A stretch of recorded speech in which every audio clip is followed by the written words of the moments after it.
All right, guys. Sunday, October 4th. We've got part one every 90 seconds for 7 intervals. Your choice. Try and pick one and stick with it. 200-meter run, or a 250, 200-meter row, or a 0.3, 0.24 mile bike. So we've done this probably a handful of times in the last 6, 7 months. But again, just a little bit of conditioning. It's a tight window.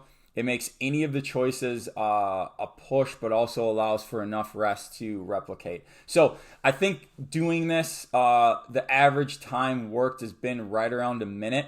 But now that we've done this a few times, try and pick something different. If you've already done all three, great, pick one.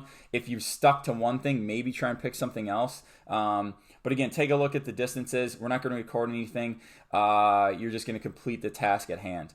And then part two is every 3 minutes for 21 minutes. So there's 7 intervals, okay? Every 3 minutes for 21 minutes, you have to accomplish this workload.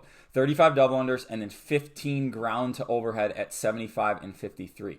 So this is a spin on the very first CrossFit Open workout back in 2011, which was then done a couple more times thereafter. But with the double unders, you're looking at a minute or less of work. Okay, if not, probably in the neighborhood of like 45 seconds. Okay, so 35 double unders is a ticket. You can obviously go to single unders, or again, as I mentioned, pick a time frame and be done at that point. Ground to overhead, that means you can muscle snatch, you can power snatch, you can power clean and push press, you can power clean and jerk, you can hybrid and do a more narrow grip snatch with a little bit of a press at the end. Doesn't matter.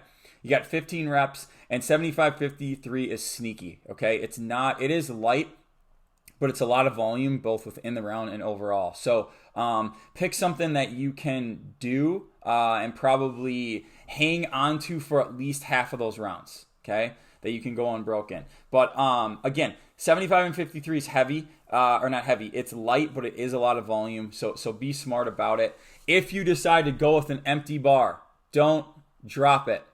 Okay? Either go to one of the training bars and put 10s on there, or just have the ability to hang on to the bar. Don't drop the bar. It cracks the bearings and the washers on the inside, and then they get shaky and they don't work as well. Okay?